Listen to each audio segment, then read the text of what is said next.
స్వాగతం సుస్వాగతం గాయత్రి జ్యోతిష్ కేంద్రానికి. నేను మీ వంశీ ఆస్ట్రో. శ్రీ వాల్మీకి విరచిత శ్రీమద్ రామాయణం అయోధ్యాకాండము 75వ సర్గ. పుత్ర వ్యామోహం ఇంత చేటు తెస్తుందని కలలోనైనా తలవని కైక తనకు కొడుకు కోసం ఇదంతా చేసింది. అపకీర్తి పాలైంది. కాని తన కొడుకు భరతుడు తననే నిందిస్తున్నాడు, శాపాలు పెడుతున్నాడు, తన తల్లివే కాదు పొమ్మన్నాడు. ఈ మాటలు విని కైక కుమిలిపోతోంది. నోట మాట రావడం లేదు. నేల మీద పడి ఉన్న కొడుకు భరతుణ్ణి నిస్సహాయంగా చూస్తూ ఉంది. ఇంతలో భరతుడు లేచాడు. భరతునికి రాకను విని అమాత్యులు అందరూ అక్కడికి చేరుకున్నారు. కాబోయే మహారాజు భరతుడు నేల మీద పడి ఉన్నాడు. వాళ్లకు ఏం చెయ్యాలో తోచడం లేదు. అలా చూస్తూ ఉన్నారు. ఇంతలో భరతుడు తలపైకెత్తి అమాత్యులను చూచాడు. భరతునికి ఒక అనుమానం పట్టుకుంది. రాముడు అరణ్యములకు వెళితే తన తండ్రి మరణిస్తే తానే రాజు అవుతాడు. ఈ చర్య వల్ల లబ్ధి పొందేది తను. అమాత్యులు తానే ఇదంతా తన తల్లి కైకతో చేయించానని అపోహపడే అవకాశం ఉంది.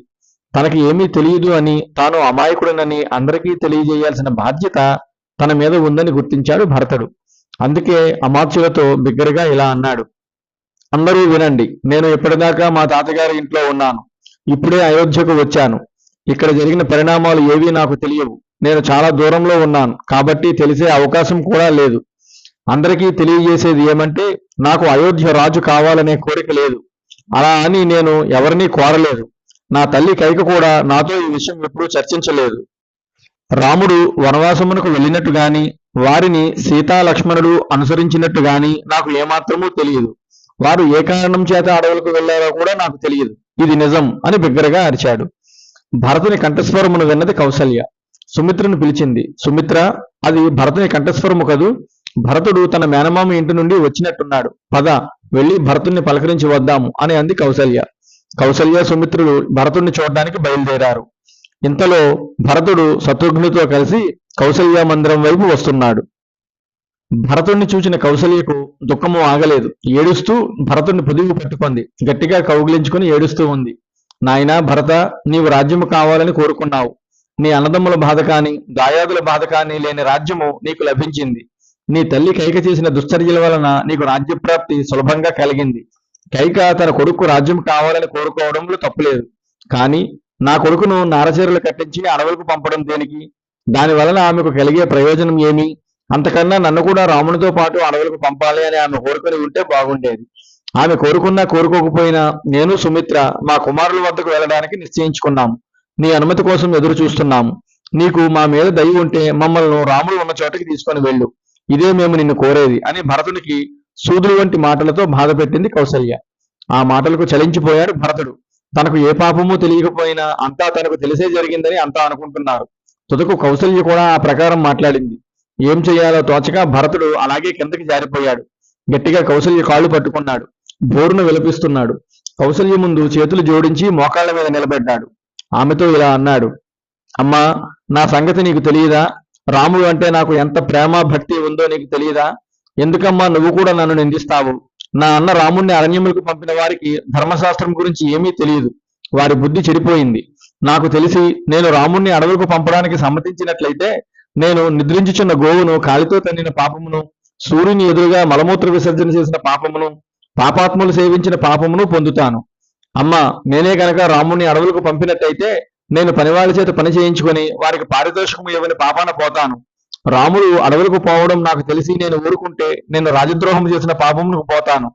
నేను కనుక రాముడు అడవులకు పోవడానికి సమ్మతి తెలియజేసినట్లయితే నేను ప్రజల నుండి పన్నులు వసూలు చేస్తూ ప్రజలకు ఎలాంటి రక్షణ కల్పించిన పాపాన్న పోతాను. నేను కనుక రాముణ్ణి అరణ్యములకు పోవుటకు నా సమ్మతి తెలిపినట్లయితే నేను యాగం చేయించుకున్న తర్వాత ఋత్విక్కులకు బ్రాహ్మణులకు దక్షిణలు ఇవ్వకుండా ఎగ్గొట్టిన పాపానికి పోతాను.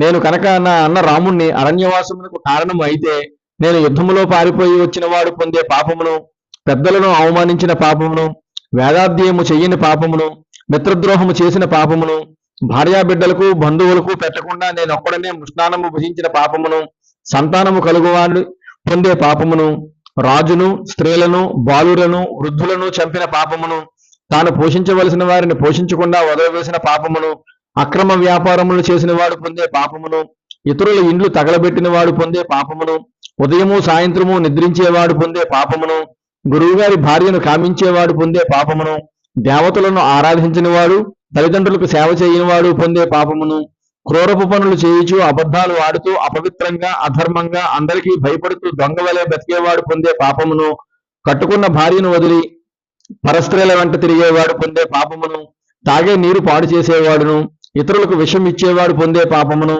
సిద్ధంగా ఉన్న పూజను పాడు చేసేవాడు పొందే పాపమును, దూడకు కూడా మిగల్చకుండా ఆవు నుండి పాలు అన్ని పితికేవాడు పొందే పాపమును, నా దగ్గర జలం ఉండి దెబ్బకితో ఉన్నవారికి జలం ఇవ్వనివాడు పొందే పాపమును, ఇద్దరు కొట్టుకుంటుంటే వారిని విడదీయకుండా వినోదంగా చూచేవాడు పొందే పాపమును పొందుతాను. నేను కనుక రాముణ్ణి అడవులకు పంపడానికి అనుమతి ఇచ్చినట్లయితే అని నీవు భావిస్తే నేను ప్రజలందరి చేత అందరికీ అపకారం చేసేవాడిగాను, కృతజ్ఞుడుగాను, ఆత్మహత్యా సదృశుడుగాను, సిగ్గులేనివాడిగాను అవమానింపబడతాను. నేను మీ అందరి శాపములు తగిలి బిచ్చము ఎత్తుకుంటూ పిచ్చివాని వలె బ్రతుకుతాను. నిత్యము మద్యము సేవిస్తూ స్త్రీలతో క్రీడిస్తూ పాపములు చేస్తూ బ్రతుకుతాను. ధర్మభ్రష్టుణ్ణి సత్కర్మభ్రష్టుణ్ణి అయిపోతాను. ఈ పాపాలన్నీ నేనే చేసిన ఫలితాన్ని పొందుతాను. ఇకనైనా నన్ను నమ్మవా అమ్మా అని భరతుడు ఎన్నో ఒట్లు పెట్టుకున్నాడు. కౌసల్య పాదాల మీద పడ్డాడు భరతుడు. భరతుని మాటలు విన్న కౌసల్యకు నోట మాట రాలేదు. భరతుణ్ణి పైకి లేవదీసింది.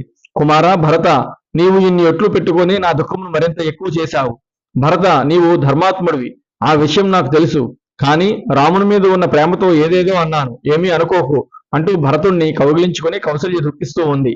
ఆ ప్రకారంగా భరతుడు కౌసల్య దుఃఖిస్తూ ఒకరినొకరు ఓదార్చుకుంటూ ఉన్నారు. ఇది వాల్మీకి విరచిత శ్రీమద్ రామాయణం అయోధ్యాకాండము 75వ సర్గ సంపూర్ణము. ఓం తత్సత్, ఓం తత్సత్, ఓం తత్సత్.